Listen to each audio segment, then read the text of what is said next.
Let's go back to Indy now. Mike Hall standing by with BTN.com senior writer Tom Dienhart.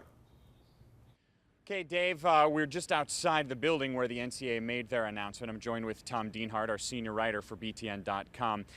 Tom, what's the most important thing to take away from what we heard today? Mike, I think Mark Emmert, the NCAA president, said it's gut check time for every institution in America right now. Is your house in order? Is there a culture of win at all cost? Is there hero worship? So I really think every university was sent a message today to really look at their institution, how they conduct business, and if they're keeping athletics and academics in the proper perspective. What statement about the NCAA was made with this today? Well, I think, Mark Emmert really showed his power here today.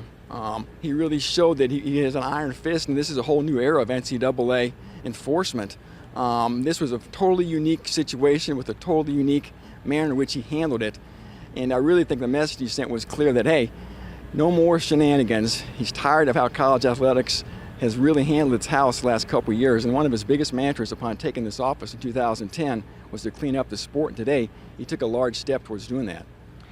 Which part of the punishment from the NCAA do you think will have the most impact? There's the $60 million fine, there's the bowls, there's the scholarships. Which part? Without a doubt, it's the scholarships. That's really going to cut at the core of Penn State's depth.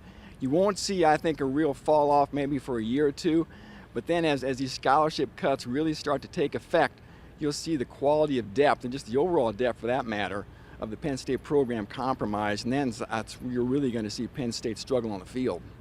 How does this affect the rest of the Big Ten? Well, we got the bowl ban as well, obviously, in addition to scholarship limitations. It's really going to tilt the balance of power in the leaders division for the most part, which is home of Penn State.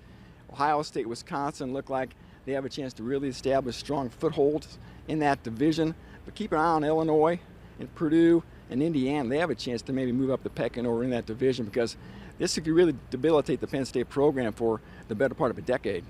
And again, in the division, there's now only 4 teams that are eligible to go to the Big Ten championship game this year. Tom Dienhart, thank you very much for your time. Thanks. Dave, back to you. All right, Mike, thanks a lot.